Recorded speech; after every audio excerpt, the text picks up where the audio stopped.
నమస్తే, welcome to our channel. ప్రముఖ ఆధ్యాత్మికవేత్త, ఆస్ట్రాలజర్ ఫణి భాస్కర్ శర్మ గారు ఉన్నారు. వారితో మాట్లాడదాం. నమస్తే సార్. నమస్తే అమ్మా. ఫిబ్రవరి నెల ద్వాదశ రాశి మాస ఫలితాల్లో భాగంగా సింహరాశి వారికి ఎలా ఉంది ఈ నెల అనేది చెప్పండి గురుగారు. నమస్తే అమ్మా. శ్రీ గురుభ్యో నమః. ముందుగా మా తల్లిదండ్రులకు నమస్కారాలు, అలాగే మా గురుదేవులకు కూడా నమస్కారం తెలుపుకుంటూ, ముఖ్యంగా మనకి ప్రతి నెల కూడా గ్రహస్థితి అనేది ఒకటి ఉంటుంది. గోచారం ప్రతి గ్రహం కూడా వాటి పర్టికులర్ టైం ప్రకారం ప్రతి రాశిలోనూ సంచారం చేస్తూ ఉంటాం. మనం ఫిబ్రవరికి తీసుకున్నట్టయితే వృషభంలో గురువు, మిథునంలో కుజుడు, కన్యలో వచ్చేటప్పటికి కేతువు సంచారం జరుగుతోంది. మకరంలో రవి, బుధుడు, అలాగే కుంభంలో శని, చంద్రుడు, తర్వాత మీనంలో చివరిగా రాహువు, శుక్రుడు ఉంటారు. ఇక్కడ చంద్రుడు అనేది మనకి తిరుగుతూ ఉంటారు. ప్రతి 2.5 రోజులకి ఒక్కొక్క రాశిలో తిరుగుతూ ఉంటారు కాబట్టి నెలంతా కూడా సంచారం చేస్తూ ఉంటారు.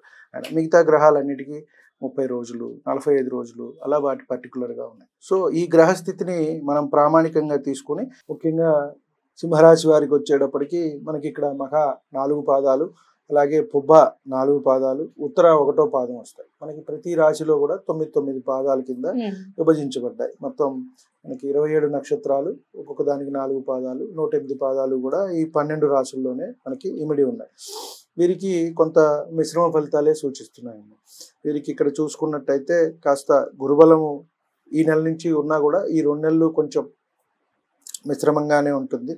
కాబట్టి అధికారుల వల్ల కొంచెం పని ఒత్తిడిగా ఉండే చోటు ఉంటుంది. ఎందుకంటే వర్కింగ్ ప్లేసుల్లో కానివ్వండి, ఎక్కువగా కూడా అదే ఇబ్బంది పెడుతూ ఉంటుంది. అంటే వీరు పని చేస్తున్నా కూడా ఏమవుతుందంటే వారిని ఇబ్బంది పెట్టాలని వారికి ఉండి ఉండొచ్చు పై అధికారులకి, లేదా కూడా వీరికి పరిస్థితి గ్రహస్థితి వల్ల గ్రహస్థితిని బట్టి అటువంటి ఫలితాలు కూడా వీరికి వస్తున్నాయి. కాబట్టి స్థల మార్పులు కూడా కొంత సూచిస్తున్నాయి వీరికి.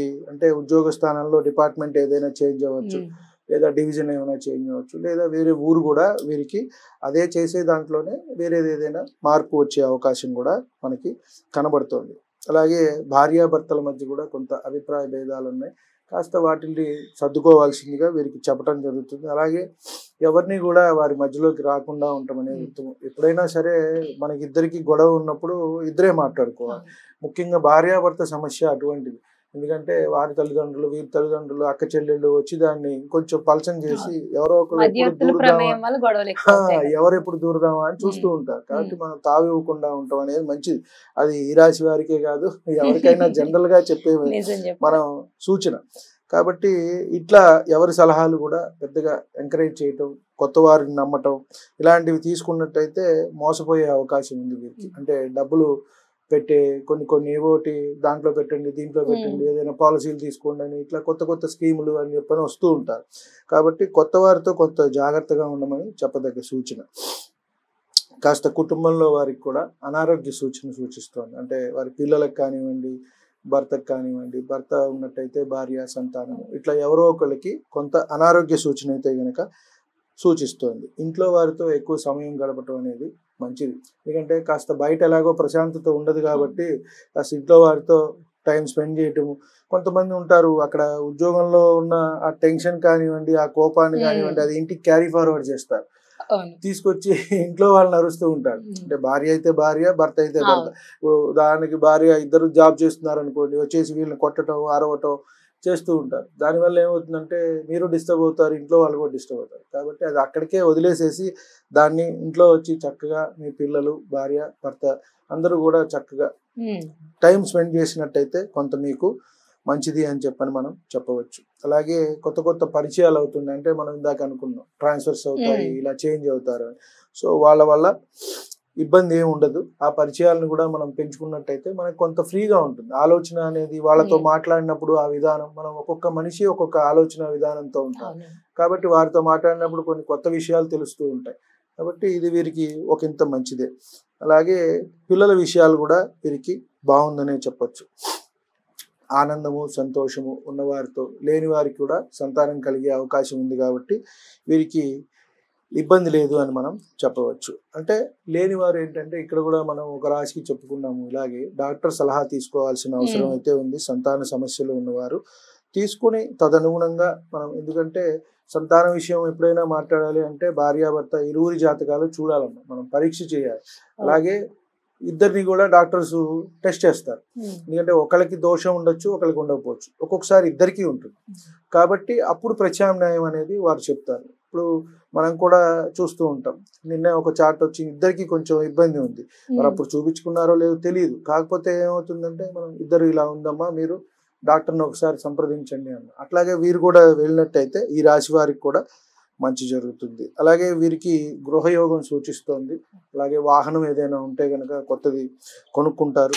ఇల్లు ఏదైనా ఉంటే గనక కొనుక్కునే అవకాశం ఉంది. ఏదో ఇల్లు ఆల్రెడీ ఉంది అంటే దానిపైన ఏదైనా కొత్త ఫ్లోర్ వేసుకోవటం కానివ్వండి, ఇలాంటివి కూడా ఇన్ని కూడా వీరికి సూచిస్తోంది. కాబట్టి కొంత అటు ఇటుగా వీరికి మంచి చెడు సమపాళ్లలో ఉంది. ఫిబ్రవరి అంతా కూడా అంతా మరీ బాగా ఉండటం కానీ ఇబ్బందిగా ఉండకుండా మిశ్రమమైన ఫలితాలు అయితే గనక వీరికి సూచిస్తున్నాయి. సింహరాశి వారికి పర్వాలేదు, చెప్పుకోదగ్గట్టుగానే ఉంది. వీరు పాటించాల్సిన పరిహారాలు ఏంటి? వీరు ఆరోగ్యం కొంచెం ఇబ్బంది ఇంట్లో వాళ్ళకు కూడా ఉంది కాబట్టి వీరు ఆదిత్య హృదయం పారాయణం చేసుకున్నట్టయితే మంచిదమ్మా. రవిగ్రహానికి మనం ఎంత చేసుకుంటే అంత. ఆరోగ్య ప్రదాత రవి కాబట్టి మనం అంటే సూర్యుడు కాబట్టి ఆరోగ్యం కోసం ఆదిత్య హృదయం పారాయణం చేయటం అది కొంచెం కష్టంగా ఉంది, నేను చదవలేమంటే అట్లీస్ట్ వినటం అయినా మంచిది.